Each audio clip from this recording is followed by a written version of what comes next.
2019년 마지막 주일 예배입니다. 이렇게 연말이 되어 뒤로 돌아볼 때 어떤 느낌이 드십니까? 많은 사람들은 후회부터 한다죠. 한때 유행했던 난 참 바보처럼 살았네요 라는 노래 가사가 입에 자주 올라간다고 합니다. 그럴 겁니다. 대부분의 사람들은 뒤를 돌아보며 다 비슷한 고백을 하죠. 그래서 이때쯤 되면 망년의 열풍이 붑니다. 잊어버리고 싶은 게 많은 거죠. 그럼 우리 그리스도인들, 하나님의 자녀들은 어떨까요? 우린 조금 다른 면이 있죠. 그리스도인이 뒤를 돌아볼 때 제일 먼저 나오는 반응은 그런 게 아니죠. 아무리 그가 1년 중 힘든 일을 많이 당했고 괴로운 시간이 많았고 아픈 일이 많았어도 하나님의 자녀들은 대부분 뒤를 돌아보며 뭐라고 한다? 감사합니다 합니다. 오늘 성경 본문은 다윗의 시인데 지난 시간에 대한 회고와 앞으로의 시간에 대한 전망의 내용입니다. 회고부터 볼까요? 1절 내가 전심으로 주께 감사하며 신들 앞에서 주께 찬송하리이다. 왜 감사하고 왜 찬송을 할까요? 2절 내가 주의 성전을 향하여 예배하며 주의 인자하심과 성실하심으로 말미암아 주의 이름에 감사하오리니 이는 주께서 주의 말씀을 주의 모든 이름보다 높게 하셨습니다. 하나님의 자녀들에겐 뒤를 돌아볼 때 제일 먼저 나오는 것 감사합니다, 찬송합니다. 왜 그럴까요? 아무리 아파도 아무리 괴로워도 1년 동안 늘 주의 성전에서 예배할 수 있었으며 그 예배를 통하여 하나님께서 자신을 돌아보실 뿐만 아니라 말씀으로 그때마다 위로해 주셨기 때문입니다. 그런데 2절 말씀에 보면 아주 독특한 표현이 하나가 있습니다. 학자들도 이 의미를 정확하게 해석하는 데는 어려움을 느낀다라고 합니다. 주의 이름에 감사하오리니 이는 주께서 주의 말씀을 주의 모든 이름보다 높게 하셨습니다. 저는 이 말씀을 이렇게 해석을 합니다. 무엇보다 주님께서 높게 하신 것, 강조하신 것, 비중을 두신 것은 주의 이름보다 주의 말씀입니다. 여기서 주의 모든 이름은 주님의 속성, 주님이 어떤 분이다라는 것을 말할 때 쓰는 단어입니다. 하나님의 성품, 하나님의 속성보다도 하나님은 당신께서 내게 주신 말씀들에 더 비중을 두신다라는 뜻입니다. 하나님은 이런 분이니까 이렇다라는 게 아니라 이런 분이지만 이렇게 말씀하신다라는 거죠. 그러니 그 귀하신 약속의 말씀들, 그 생명의 말씀들, 그 말씀들로 주일마다 주의 종을 통하여 은혜를 얻고 위로를 얻은 것, 그게 어찌 작은 일이겠습니까?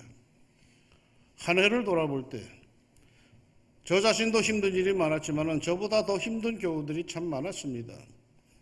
나는 그 일들을 구체적으로 잘 알지 못했지만 주님께서는 주님의 말씀을 전하는 이 종을 통하여 꽤나 많은 말씀을 하셨던 것을 알고 있습니다. 설교, 목사가 전하려고 하는 것이 있어서 준비를 하죠. 그런데 이상하게도 내가 묵상 중에 증거하려고 했던 것보다 내 뜻과는 아주 다른 말씀을 전해야 할 때가 꽤 있습니다. 고생고생하여서 말씀을 준비해 놓으면 그 말씀이 내 마음과는 영 딴판이라 내 마음에 들지 않아 이걸 전해야 하나 말아야 하나 할 때가 있습니다. 그럴 때마다 그런 갈등이 일어날 때마다 마음속에서 일어나는 잔잔한 감동이 있습니다. 이걸 들어야 할 이가 있단다. 너는 전하기만 해라. 전하고도 나 자신이 은혜가 잘 안 되고 마음에 들지 않아서 괴로울 때가 있습니다. 그런데 시간이 지나간 뒤에 몇 분들이 제게 찾아와 고백을 합니다. 사실 지난달에 저는 이러한 일로 무척 힘들었습니다. 그런데 목사님 설교를 통해서 하나님의 위로를 얻을 수 있었습니다. 하나님의 뜻을 알게 되었습니다. 고맙습니다. 누가 그에게 말한 겁니까? 목사인 나는 아닙니다. 왜? 나는 그런 의도로 말씀을 준비한 게 아니거든요. 주의 성령께서 그 사람에게 말씀하신 것입니다. 그러게 설교를 들으며 자기 자신이 기준이 되는 거 위험하지요. 자기 귀에는 좀 거슬려도 말이죠. 이 말씀으로 은혜를 받는 사람이 분명히 어딘가 있다라는 것입니다. 설교는 하나님께서 말씀해 주시는 겁니다. 고정된 틀과 고정된 양식과 고정된 스타일이 없습니다. 설교를 듣는 사람들의 삶의 사정과 환경과 스타일 버릇이 다 다르기에 다 다르게 하나님께서는 역사하시고 감동을 주십니다. 그러게 자신에게 안 맞는다고 남이 은혜 받은 말씀에 초를 뜰 필요는 없죠. 은혜를 받는데 자기가 중심이 되고 자기 자신이 기준이 되어서는 안 되겠죠. 서로 다 다른 이들이 서로 다 다른 통로와 다른 스타일과 다른 주제를 통하여서 은혜를 받습니다. 그렇게 해서 마침내 그 공동체에는 말씀의 권세가 서갑니다. 장로, 집사, 권사가 할 일이 뭐겠습니까? 신령한 공동체, 자신의 교회에 주어지고 선포되는 주의 말씀을 드높이고 사탄의 무너뜨리는 전략에서 교회와 말씀을 지키고 말씀이 온 교우들의 삶에 퍼져가도록 힘쓰는 일이죠. 무슨 일이 있어도 선포되는 주의 말씀이 높여지도록 말씀에 순종해야죠. 사랑하는 여러분, 한 해를 돌아보며 우리 하나님께서 우리에게 말씀 주셨던 것을 감사합시다. 그 말씀들이 내게 주어지지 않았다면 위로도 얻지 못했고 상처와 절망 속에 우리는 어두운 세월을 보내야 했을 것입니다. 때마다 일마다 말씀으로 우리에게 위로와 격려를 주셨던 우리 하나님께 감사합시다. 그러나 사실 이러한 위로와 격려만 있었던 것은 아니죠. 3절을 봅시다. 내가 간구하는 날에 주께서 응답하시고 내 영혼에 힘을 주어 나를 강하게 하셨나이다. 얼마나 많은 간구를 드렸던가요? 그때마다 주님께서는 응답해 주셨습니다.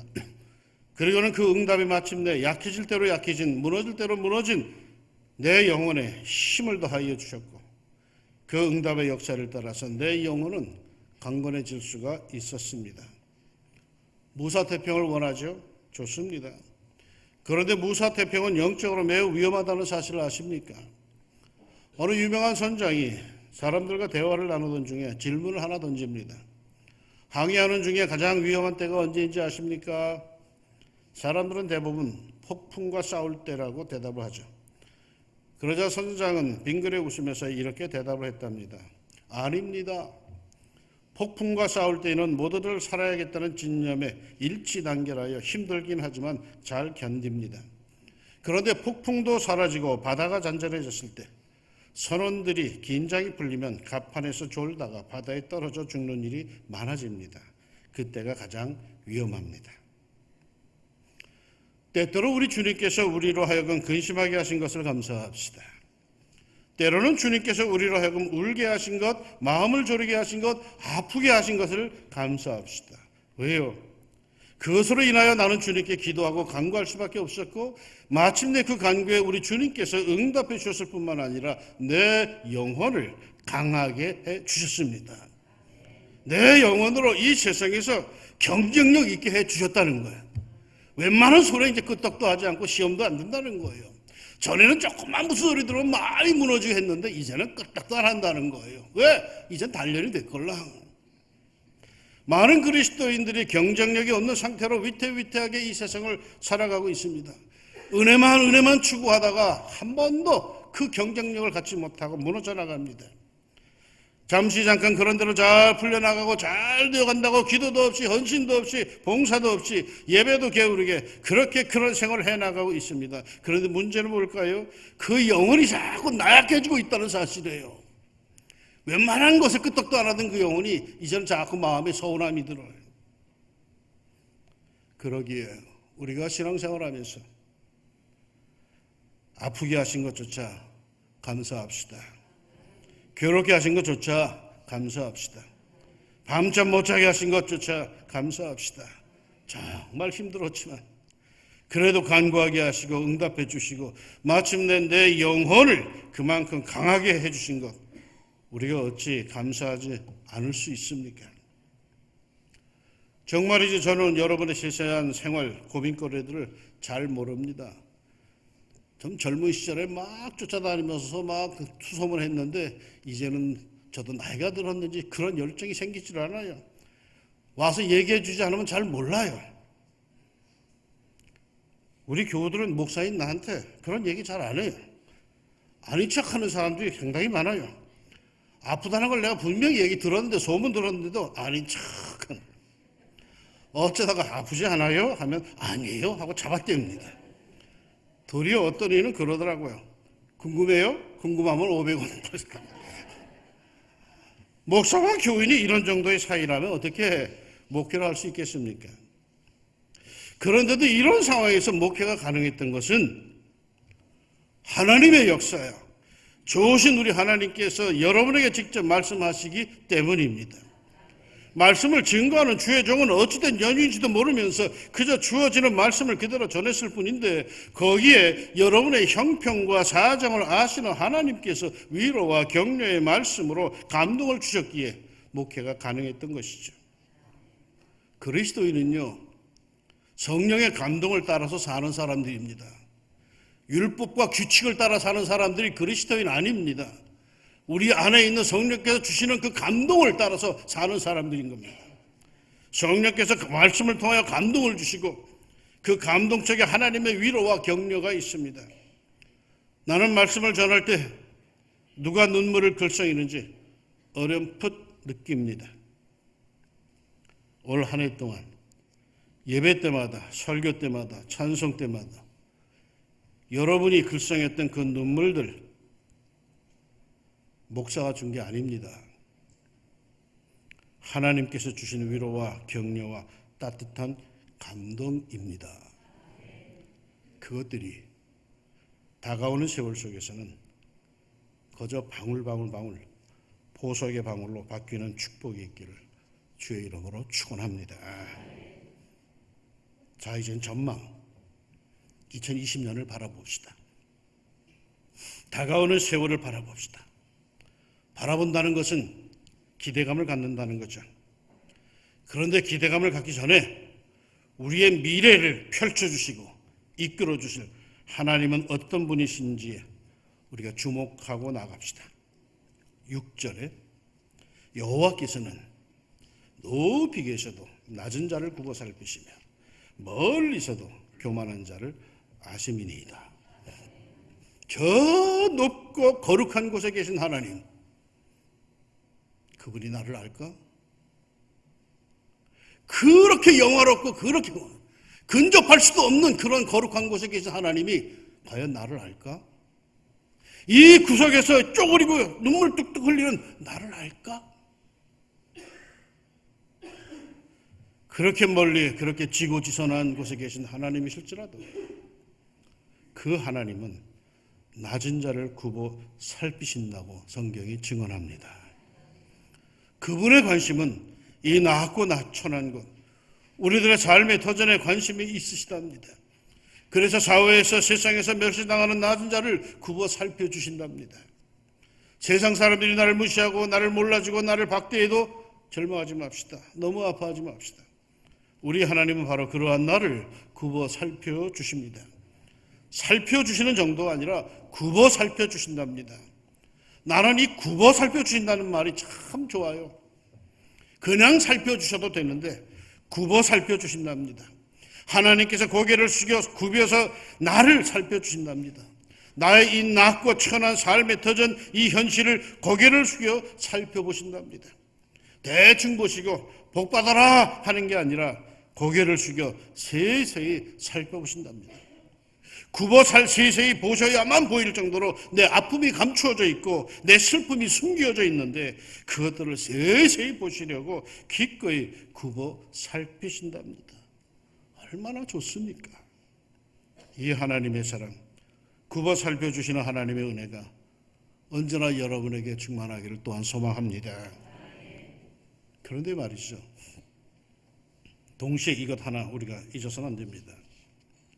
여호와께서는 높이 계셔도 낮은 자를 굽어 살피시며 멀리서도 교만한 자를 아심이니이다. 그 굽어 살피시는 하나님은 멀리서도 교만한 자를 아신답니다. 무슨 뜻일까요? 사람들은 교만한 자를 잘 모릅니다. 거룩한 체하고 겸손한 체하고 열심인 체합니다. 그래서 사람들은 그를 겸손한 사람이라고 여깁니다. 그런데 하나님은 그의 교만함을 아십니다. 왜 이리 충성하는데도, 왜 이리 겸손하게 행하는데도 되는 게 없을까요? 왜 이리 쉽게 풀리지 않을까요? 내가 내 자신을 보는 눈, 사람들이 나를 보는 눈과 하나님께서 나를 보시는 눈이 다르기 때문입니다. 성경은 아주 분명하게 교만은 패망의 선봉이라고 말씀합니다. 야고보서 4장 6절에 그러므로 일렀을 때 하나님이 교만한 자를 물리치시고 겸손한 자에게 은혜를 주신다 하였느니라.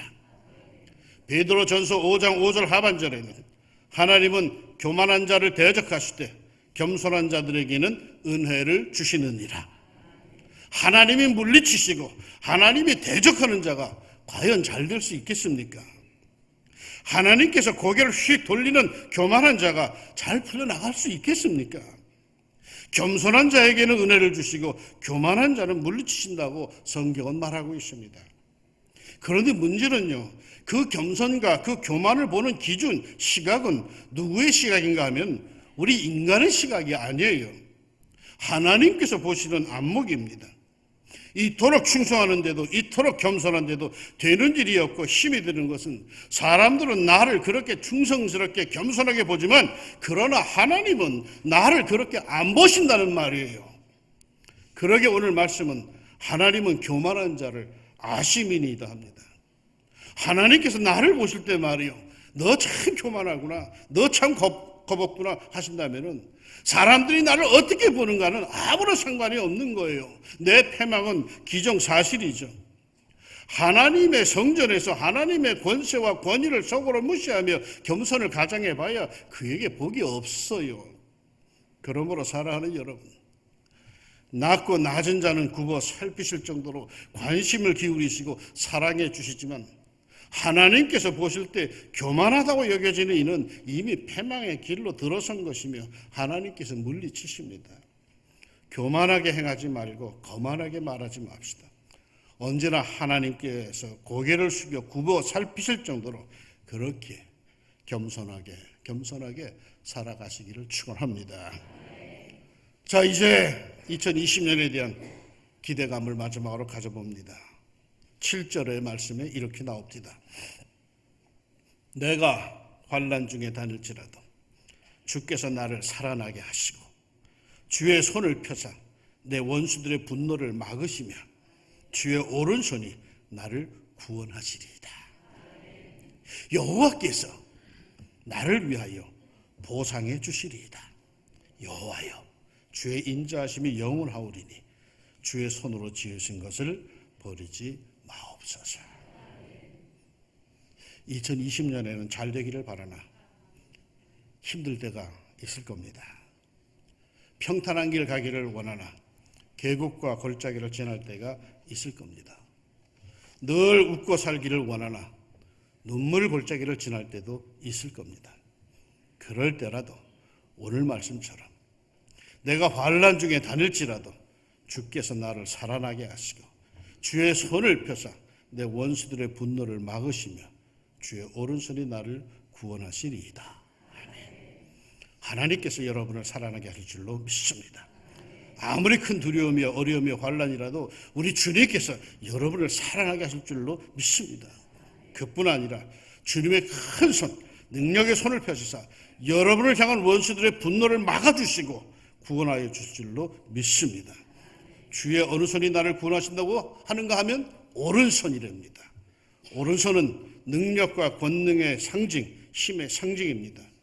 그러니 우리 하나님께서 원수들의 계략과 핍박과 분노에 쩔쩔매는 나를 힘으로 말이요 구원해 주신다는 뜻입니다. 하나님의 보호하심, 지켜주심의 은총이 우리에게 있음을 믿습니다. 그리고는 말이요 여호와께서 나를 위하여 보상해 주시리이다. 원수들에게서 핍박을 당하고 빼앗기고 손해본 그것들을 우리 하나님께서 보상해 주신다는 거예요. 원수가 보상하는 게 아니라 하나님이 나한테 보상해 주신다는 거예요. 내가 여기서는 정말 서러운 일을 당했어. 그러나 양심을 따라갔어. 그러면 하나님께서 저쪽을 통하여서 나에게 이걸 갚아주시겠다는 얘기야. 보상해 주신다는 거예요. 무엇보다도 나는 이 약속을 굳게 믿습니다. 여호와께서 나를 위하여 보상해 주시리이다. 하나님께서 보상해 주실 때에는 갑절로 주심을 믿습니다. 욥과 같은 이도 나중에 갑절로 보상을 받습니다. 하나님께는 공자가 없대요. 하나님을 향한 헌신과 봉사와 순종에는 공수표가 없대요. 반드시 하나님께서 갚아주십니다. 그것도 말이요 갑절로 갚아주시기를 소망합니다. 시편 90편 15절에 이런 말씀이 나와요. 우리를 괴롭게 하신 날수대로와 우리가 화를 당한 연수대로 우리를 기쁘게 하셨어요. 나는 감히 이런 축복을 바라봅니다. 내가 괴로웠던 날수, 내가 눈물 흘렸던 연수보다 갑절로 나를 기쁘게 해 주옵소서. 철저하게 하나님을 믿고 바라보는 사람에게 그 믿음대로, 그 소망대로 그렇게 이루어질 줄로 믿습니다. 2019년 마지막 주일 예배, 이 끝자락에서 나는 희망의 노래를 부르고 싶습니다. 내가 부족함이 없으리로다 고백하고 노래를 부르며 왔지만 그러나 실제로는 여전히 부족함이 많았죠. 그럼에도 이것조차 감사하며 갖은 눈물로 극복하며 뒤를 돌아보는 나에게 우리 하나님 굽어 살펴주시고 살아나게 하시고 보상해 주셨습니다. 이 여호와 하나님께서 여러분을 더욱 꼭 붙잡아 주시고 다가오는 2020년 내내 동행하시며 때마다 일마다 평강을 주시고 하늘의 신령한 복과 땅의 풍성한 복으로 여러분을 채워주시기를 우리 예수님의 이름으로 축원합니다. 기도합시다. 감사합니다. 주님, 참 많은 일들이 있었는데 다 그것을 이겨왔습니다. 주님께서 내 영혼을 장려하셨기에 때론 울게 하셨고 때론 속상해 하셨고 때론 갈팡질팡하기도 하셨고 때론 휘청하기도 하셨고 때론 넘어지기도 했지요. 그럼에도 그래도 우리가 무너지지 않은 것은 굽어 살펴주시는 하나님의 사랑이 있었기에 혼자 구석에서 훌쩍거리는 나를 주님께서 위로해 주시고 붙잡아 주시고 예배 때마다 주의 성전에서 말씀을 통하여 찬송을 통하여 기도를 통하여서 나에게 힘을 주신 것, 그래서 오늘 여기까지 온 줄로 압니다. 주님 감사합니다. 이 주님의 세심한 사랑이 우리와 늘 함께 하시길 원합니다. 그러기 위해서라도 하나님 앞에서 늘 겸허한 심령으로 서게 하여 주시고 겸손한 심령으로 주님을 섬겨나갈 수 있게 하옵소서. 2020년이 이제 다가옵니다. 하나님, 2020년에는 2019년에 우리가 울었던 것, 속상했던 것, 그 갑절로 주님 보상해 주시사 복된 세월이 있게 하여 주시고 기꺼이 우리가 축복의 통로로서 이웃들과 더불어 복되게 살아갈 수 있도록 하나님, 우리 사랑하는 왕중 가족들을 주여 붙잡아 주시고 축복하여 주옵소서. 예수님의 이름으로 기도합니다. 아멘.